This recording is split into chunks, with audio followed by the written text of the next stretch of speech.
So I'm just about to leave to go and watch the next Toy Story film, Toy Story 5. And we need to answer the question, do we need another Toy Story movie? So to answer that, we need to look back at the other Toy Story films. Those other Toy Story films are just a special moment in time. Well, maybe except possibly one of them. But anyway, it was an accumulation of classic Hollywood stories, self-aware references, and amazing computer animation. 1995 is where it first began, certainly on the big screen. Pixar released Toy Story, and unlike traditional animation, it was able to pull off a magic trick. And not just through the animation, which we will get to later on, but Pixar was able to appeal to adults, and it was able to appeal to children at exactly the same time. And it also meant something to both. It did it in a way that was never as refined as this before. It's not as simple as to just say, well, you know what, it worked on 2 levels. Because Toy Story worked on many levels. Let's look back at why the Toy Stories have got this status of masterpiece, and why probably one of them just misses the mark. So let's get on the road, and let's talk about the Toy Story films before I go and see Toy Story 5. It's imminent. It's going to happen. Alright, so a great place to start with the Toy Story films is obviously the main 2 characters. The main 2 characters being Woody and Buzz. Both of these guys were essentially a massive part, if not the main part, of the ethos surrounding Toy Story and the Toy Story stories. You've got a cowboy, an all-American hero essentially. Cowboys, they've got this tradition, they're the mavericks, they're the ones that shaped the Wild West, let's say. And Woody is a sort of throwback to that. Woody's a throwback of a throwback. He's a good, kind, honest, and tough leader of the toys. But you've got to balance that against the new arrival into Andy's room, which is Buzz Lightyear, who is essentially the same thing. Buzz Lightyear's got the exact same outlook, and he's a man of the law himself, but he's a man of the law from a completely different time, I suppose, from a different era, ethos. I don't know exactly how to say it. But he's a space ranger, obviously. So you've got cowboy and space ranger, 2 completely different things existing at the same time. Thrown together, in fact, through no sort of fault of their own. Buzz, he is a hero, and he'll definitely tell you that he is. He's by the book, he's loyal, he's a valiant protective warrior. Woody's a hark back to the stereotypical traditions of the good guy, the law and order, the town sheriff of the westerns of the 1950s. Keeping the law and order, but alright with bending the rules every now and then. And you've got to contrast that with Buzz. Essentially the same thing as Woody, but a then representation of the future. But at the same time, a hark back to those sci-fi B-movies of the 1950s. In Toy Story, it's basically a genius bit of character conflict, and it creates the central comedy. These films are not only spectacular and gorgeous and emotional, they're also funny. The conflict between Woody and Buzz, particularly in the first one, is what makes the magic of that film, well, magical. Eventually, Buzz finds his true self and finds his true family, Andy's family, Andy's toys, which is a natural integration and is most definitely a heartwarming journey. And you know, the way that Woody and Buzz are drawn, the way that they're put together as characters, it goes beyond something that you would see in animation. The development of those 2 characters is so deep and so special and so, well, I guess it's approached in such a grown-up way. Again, it's done so it works on so many different levels. Not only is it with Woody and Buzz, it's also with the other toys, the other characters in the movie. They're all fully rounded into these emotional characters with their own story, even though we don't see much of them and we don't hear much of them or anything like that. They're there to deliver the comedy lines and have those funny moments. You know, you've got the likes of Mr. Potato Head, Ham, Rex, Mrs. Potato Head, can't forget her. I don't think Mrs. Potato Head is in the first one, actually. I don't think so, but whatever. And Slinky, the dog thing. And they're all voiced by perfect actors in perfect roles. It's like they were all born to play those characters, which makes it extra special. I mean, it does. It's not often that you watch a movie and all the characters, in this case the voices, fit the actors absolutely spot on. I guess they'd be nothing if there wasn't a coherent and special story surrounding it all. And that's another thing that Toy Story has got. Incredible writing. It was written beautifully. And I think the writing is the key. I think that's the key to this whole thing. The script allows its characters to develop and to grow and to become better people, if you want to call it that. And the amazing thing about it is, it feels so natural. It just feels like it's meant to be. And that's the thing, right? Don't forget, this is an animation. You know, nothing's real, but it feels more real than some real films. There are loads of filmic references. They just awash with filmic references in Toy Story. Well, in all of them, but let's focus on the first one. If you notice, Sid's house has the same carpet as the Overlook Hotel. You know, that triangle-y, dingy carpet? It's got that. It's got that. The landing and all of the hallways and stuff in his house. It's got the shining carpet. And that ain't no accident, because it's all been generated in a computer, right? So it's all done on purpose. And something like that would definitely go over the heads of the children watching it. But the adults, if you notice the carpet, you're like, oh yeah, Jack Torrance. Oh my God, it's his carpet. As well as that, you've got iconic phrases, stuff that has lived on ever since those films came out. The word I'm searching for, I can't say because there are preschool toys present. It's when Woody is trying to describe Buzz and he doesn't want to be rude. And that's amazing, right? And the absolute best one is when Buzz believes he can fly, or tries to fly, realizes that he can't fly, but just tries to fly anyway, falling with style. It's delivered so perfectly by Tim Allen. It's just amazing. Woody is played by the most perfect actor you could possibly get to play a role like this. I mean, Tom Hanks, as a human being, is the most like Woody in real life as you could probably get. As if Tom Hanks wasn't already an icon. Then he stars in this film and it, catapults him into the stratosphere, essentially. But I think the smart bit of casting was Tim Allen as Buzz, because it's unexpected and it works really well. You know, the way Buzz talks and the way Buzz looks, he doesn't really look like Tim Allen either. Absolutely fits the role perfectly. That voice is, of course, now Buzz Lightyear. It's not anything else. It could never be anything else. The way it's filmed, right? The way it's able to keep everything on the level of the toys at all times. Everything else is so huge, as it would be if you were a toy. Andy's room is a bit like a city.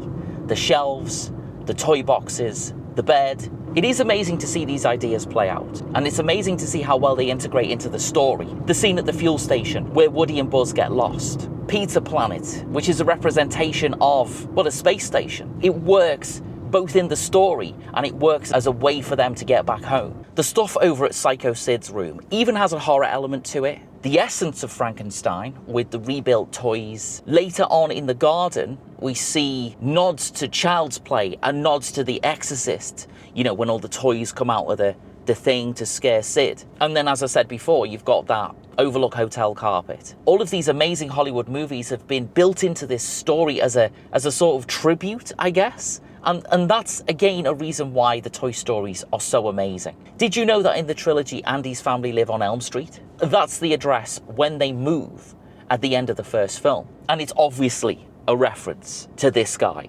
And who'd have thought, right? You'd have references like that to Exorcist, Shining, Nightmare on Elm Street in a Toy Story movie. A movie about toys who talk and have a life of their own when the kids aren't there. If you watch the opening credits of Toy Story, you'll see one name that you might recognize. Steve Jobs. Now, Steve Jobs was part of the team that basically bought Pixar off George Lucas, because George Lucas owned Pixar first. It wasn't called Pixar, though. It was called the Lucasfilm Computer Division. And in 1986, Steve Jobs bought the company, and obviously now it's known as Pixar. But I guess he bought it for not only the software and all of that kind of thing, but he also bought it for, well, to have a legacy, to have something to put his name to. I mean, if he didn't have Pixar, he wouldn't have anything, right? So his name's in the credits, and it's there because he was an executive producer of Toy Story. And it's thanks to him, partly, why this film exists. And Pixar wouldn't exist without him. Without Pixar, we wouldn't have the incredible animations that we've got out there now. As well as Toy Story, you've got Monsters, Inc. and you've got Up. All iconic films. Beyond that, if you didn't have Toy Story, you wouldn't have Shrek. You wouldn't have Ice Age. You wouldn't have Despicable Me. You wouldn't have Cloudy with a Chance of Meatballs. Well, you wouldn't have any of them.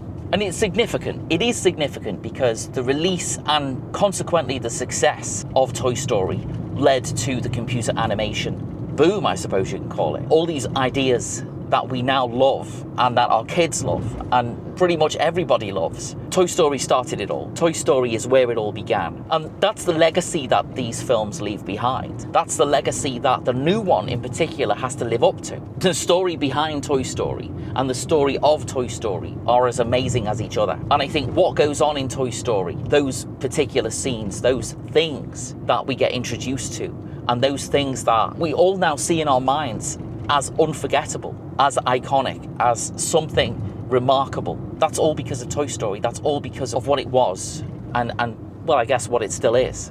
Okay, so let's go into Toy Story 2, the difficult second album. So from the very off, again, you've got those references going on. The opening credits are a hark back to Superman. You know those opening credits of Superman, those like 3D ones that go zoom out the screen? We have a sort of, well, a weird scenario going on at the opening of the movie. It's a little bit Star Wars and it's a little bit Close Encounters sort of mixed together. And these are the things that keep you on side. And again, you know, the writing of Toy Story 2 is amazing. It feels natural and it feels right. There's an objects in the rear view mirror thing, which is a nod to Jurassic Park. When Rex falls out the car and chases it, amazing. But the one thing I wasn't expecting about Toy Story 2 was where it went emotionally. It features one of the most heartbreaking and soul-destroying songs ever put into a film. I think so. It hits you at exactly the right time. It's regarding Jesse's past. Jesse is one of Woody's Roundup gang from the 1950s TV show, toys that were released, iconic toys at the time that are now collectibles. The Roundup gang are there minus Woody. Woody is found, Woody is captured, and Woody, well, is destined to become a museum piece. And when Woody realizes that that's not what he wants, he doesn't want that, he wants to go back to Andy, he wants to go back to his home, back to where he belongs, then we get to hear Jesse's story. We get to hear about Jesse's past. And that song is tied into that part of the story so perfectly. I don't think it could ever be beaten, to be honest. The When Somebody Loves You song, we see flashbacks of Jesse's child Emily as she grows up, as she goes through those phases that most teenage girls go through. She drifts away into adolescence. And that's when we just want Jessie to have a happy resolution. Up to this point, she's been stopping Woody getting back to his friends, and more importantly, back to Andy. But from that point on, she has your heart. Absolutely. You know, I saw this film on its opening day, on its first release, back in whenever it was, 1999, I think, whatever. And as a 19-year-old in a cinema full of families, I had to hide my face because that segment absolutely broke me. Hearing that song and seeing the visuals and seeing what was going on, what Jessie had been through and was continuing to go through, to having her heart broken, essentially. I didn't want anyone in the cinema to see this grown man, like, sobbing, basically. I mean, that's what was happening. And, you know, in the scene, Jessie's heartbroken again because Woody wants to leave. He wants to go. He wants to leave her behind. When she's got this chance at redemption, this chance to be something, to be somebody. But as soon as Woody decides to stay, you can see the conversation between the two of them, and you can see Woody realizing what it means, not only for Jessie, but also for himself, what the future might hold. And when he decides to stay, you can literally see her heart getting put back together. How do they make it so an animation can do that? How do they make it so something that isn't real, something that doesn't exist, except that's been put together on a computer, can absolutely devastate you like that? Ultimately, how the hell does a film about lost toys do this to a grown man? I guess that's why they have this magic that peak Pixar can do so well. And incidentally, right, while we're on the subject of songs, the When Somebody Loves You song is written by Randy Newman. All the music in the Toy Story films are written by Randy Newman. Like the actors in the movie playing the voices, Randy Newman was born to be the musical coordinator, the score writer, the whole way that the music sounds in Toy Story, in all the Toy Story films. It's like he was born to do it. It fits so perfectly and so beautifully. You've Got a Friend in Me. I mean, that's one of the songs that is just unforgettable. And essentially, that song captures the essence of every single Toy Story movie. From that point on, though, with Jessie and Woody, I'm absolutely ready to accept Woody's brand new life as a display toy in Japan. But then, you know, his old friends show up to save the day, and all of a sudden Buzz is reciting those lines. "You are a child's plaything" line back to Woody. And that's a twist on the narrative from the first movie, where essentially the whole thing is about Woody telling Buzz that exact thing. Amazing. It's genius stuff when you think about it. And it's truly something special. And I suppose, you know, the climax to Toy Story 2 is pretty much the same as the first film, but it takes it up like not just a notch, but like 10 notches. In the end, we need to save Jessie from flying off to Japan on her own when all of the other toys are rescued. And of course, the villain Stinky Pete is sent off to live with another child somewhere. Adios, Stinky Pete. Adios. During a conversation with Woody and Pete, they have an exchange about the toys' time left with Andy being finite. And after that conversation, that idea is understood by Woody 100%. Time will run out. The love that Andy feels for him and the other toys is going to end. But being the noble guy that he is, Woody essentially says, whatever, I don't care. Whatever time is left, it's worth going through it all. And in some ways, I think Toy Story 2 is better than Toy Story because it completely understands its place in the world that it's built. And it isn't afraid to have those sentimental moments that work so beautifully. All right, we're going to talk about Toy Story 3. And this is going to be the difficult one to talk about because, well, let's get into it. So Toy Story 3 is a movie about change and how things can never stay the same.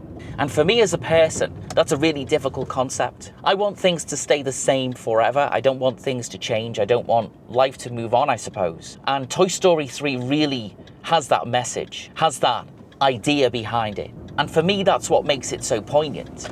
For me, that's what makes it so moving. At the start of the film, we have a sequence where Andy is playing in his room, as usual. He's jumping up and down with the toys. He's just having the basic fun that Andy always used to have, that we've seen in the first two films. And then it kind of dissolves into this home video footage style thing. We see the same thing, of course. We see him playing and enjoying himself, but it's all shot on home video. But essentially, he's having pure fun with the toys.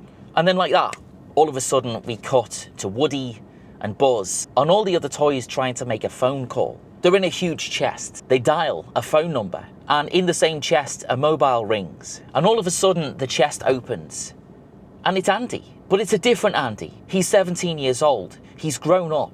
He's a completely different person in a way. He grabs Rex, who's holding the mobile phone, and he takes him out the chest, and he basically wrestles the phone out of Rex's little arms. And he kind of holds them both like this.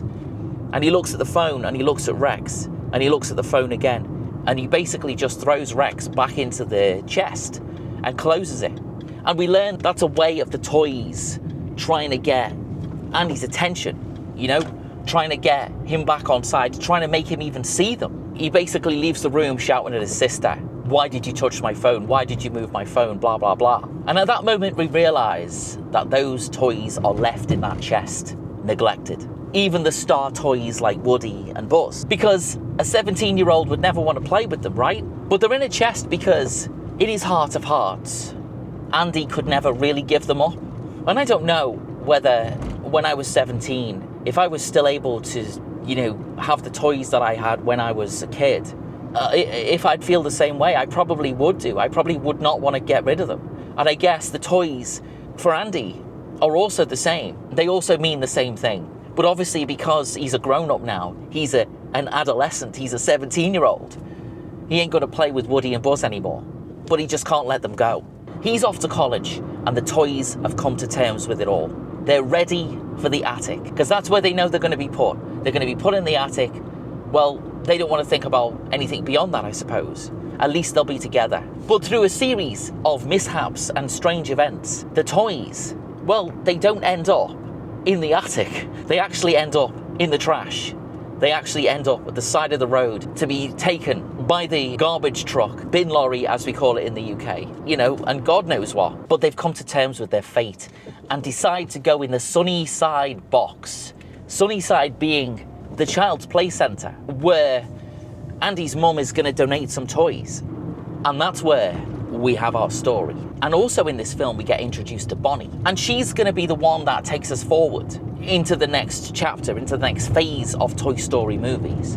but she's kind of the same age as Andy was at the beginning of Toy Story 1. She's interested in playing with toys. She's interested in the magic of playing with toys. We're also introduced to Lotso, and as well as him, all of the other toys that reside in the daycare. And after a conversation with Lotso, they agree that it's a place where they'll never have to face that heartbreak ever again. But guess what though? That heartbreak comes in the shape of the daycare itself. And the realization that the toys' time as things that can comfort and nurture a child is over. This time, it must always end, and nothing can stop it. The initiation ceremony from Lotso ends up being, well, a ceremony where the toys are thrust into the hell of preschool kids. Preschool kids that bash their heads off, that stick the toys in their mouths, that throw them everywhere, that basically go apeshit crazy insane every single day, every single hour, every single second. And it becomes hell for the toys. Our suspicions about Lotso being too good to be true are exactly spot on. Things aren't what they appear. And in the end, that makes Toy Story part escape movie, part comedy, and part existential crisis. All right then, so this is going to be difficult, but let's talk about the scene, right? The scene that makes Toy Story 3 what it is. Right, I'm pulling over because I guess this bit's very profound. Let's talk about this particular scene. This is the one that defines the whole thing. On the brink of the end, ready to accept their fate together, and with an understanding of what's about to happen in that fiery well, and understanding that up to that point, they had a good life with Andy, and that this particular journey has been a goodbye. They look at each other with a "we had a good time, now it's time to go together" in their eyes. They hold hands knowing it's the end as the flames get closer.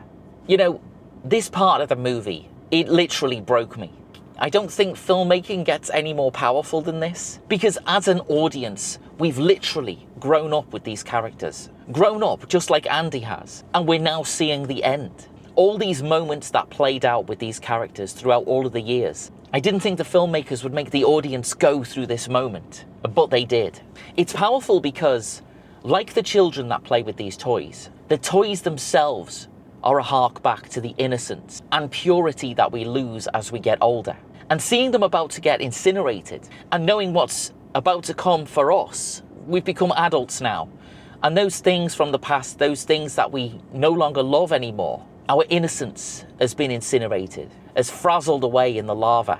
This is why I think Toy Story is the best one, because it dares to go there and makes an absolute success of it. And it's astonishing that Pixar Animation Studios were able to pull it off. But my God, did they pull it off. And recently they have released some films, maybe because of the Disney ownership, that have felt a little bit cash grabby. But in its heyday, this is what Pixar were doing. Stuff like Toy Story. As far as I'm concerned, Toy Story is a trilogy, almost a perfect trilogy, because we shouldn't really talk about Toy Story 4, but we will. You know, to make this video, I revisited the entire Toy Story collection. It's sitting there on Disney Plus, waiting for you to watch it. And I'm glad that I did. I'm glad I revisited these films. But the movie that sticks out for the wrong reasons is definitely Toy Story 4. Although the smart references are still there, they still live and breathe in the film. The song in The Shining, for example. It's a road trip movie. And that's a classic sequel trope, particularly in Hollywood films. But the thing that saves Toy Story 4, I think anyway, is Bo and Woody's literal journey with Forky. But, you know, in the end, this one doesn't really gel. It stands out because its central theme is the opposite of what we've seen from the other films up to this point. It does have some good moments, though. The antique store is an interesting place. A place that I don't think is used enough in this film. And the scenes with Gabby are really good arch-villain stuff. The dummies, led by Benson, they are a henchman, and they are pretty cool too. The pieces are there, but I don't think they quite fit together. And I think that's because of Woody. Here in Toy Story 4, Woody's motivation is, well, it's basically all over the place. He won't leave the toys behind, but he does. He only cares about Bonnie, but lets her go when he realizes she can't fulfill his needs anymore. And it tries to show us this really weird love story between Woody and Bo Peep. The other toys are also here, but I mean, they may as well not be. They relegated to literal side characters in a way that they weren't in the other 3 films. They do manage to squeeze some of the side characters' classic lines in there, but again, it feels really forced. That said, it does have a message. And that message is simple. We have to let go and we have to move on. But I suppose that's the message of Toy Story 3 as well, but done magnificently, amazingly, just so much better in Toy Story 3. And this one tries way too hard to be profound. And it tries way too hard to be funny. And it tries way too hard to live up to what came before. It misses every mark, which is quite incredible. And it's basically a right mess because of it. They shove too many characters in there as well. I mean, there's so many different characters. There's so many introductions and people we need to remember and people we need to see on screen and things that need to happen. It is a mess. It's trying to be an ensemble, but it just leaves loads of characters out. The animation, though, is on another level of beautiful. I mean, the things that you look at in this film, in Toy Story 4, are outstanding. Pixar have really crafted the animation style in a way that, in Toy Story anyway, it looks real, but it also doesn't look real. And I guess obviously that's on purpose, A, as a hark back to the original films, but B, as a sort of, well, this stuff isn't real anyway. We're looking at everything from the perspective of toys, of tiny, tiny things that just look up at this huge world that we all see as normal. The songs and the score are also really, really good. Those things haven't changed. Those things live up to, you know, what's gone before. The songs borrow from the themes that we love already, and they build on them, in fact. So it's not all bad in Toy Story 4. It's just mostly bad. Underneath all of that beautiful texture and all of that beautiful vision that Toy Story 4 is, it is a movie that is absolutely lost. It's unsure of why it exists, in fact. It sits completely against the ethos of all the other Toy Story films that have come before it. I suppose the results of that are strangely disjointed, strangely, disconnected. Forky's existential crisis is really, really a good idea. It sort of gets brushed aside. Buzz, once the emotional co-lead, is reduced to a running gag about pressing his own buttons. I mean, has that got a meaning to it? Has that got a depth to it? I don't know. It's so woolly and weird, and I don't think it's that funny neither. And Bo Peep, right? I mentioned Bo Peep earlier as being someone in this film that I think is pretty cool, but if you look at it from a deeper level, I guess her reinvention as this, you know, action hero, lady on her own out there, it feels extremely forced. It doesn't feel organic. It doesn't feel natural for the character. Yeah, I guess it feels more like the movie is rewriting its own history, which, damn it, is completely wrong. It's completely uncalled for. There are some strong moments, though. Duke Kaboom, he's pretty good. He's played by Keanu Reeves, and he is funny. I mean, out of all the failures of comedy in this movie, he is the one thing that's kind of funny, but even that isn't as edgy as you'd expect it to be from a Toy Story film. Gabby, she's a great villain. She's a great villain with a great arc. But again, it's just missing something. And the ending, I mean, again, kind of like a shit version of the ending of Toy Story 3, which, as I said before, is an absolute emotional masterpiece. It definitely knows how to break your heart, 100%. But Toy Story 4, it tries the same thing, and it just doesn't work. It just doesn't feel right even. Those other Toy Story films will live in legend forever and ever. I mean, they'll just be loved for the rest of eternity. But Toy Story 4, it's just not quite good enough. In fact, it's not quite good enough. It's not that good. All the pieces are in place, but they just don't fit together very well at all. Especially the stuff to do with Woody and Woody's story in this particular film. All right, so I'm on my way to the cinema anyway to go and watch Toy Story 5. I don't know what to expect. By the time you see this, I guess the movie's going to be out, and maybe you've seen it already. But keep watching the channel, because I'm planning on doing a review of it next time. So let's see. Let's see if it lives up to the greatness of Toy Story 1, 2, and 3, or, as I said before, will it just be another Toy Story number 4? Who knows? Stay tuned to the Film Podcast to find out. So anyway, Thank you for watching the Film Podcast. Take care of yourselves. Have a great week, and I will see you again next time for another review right here on the channel.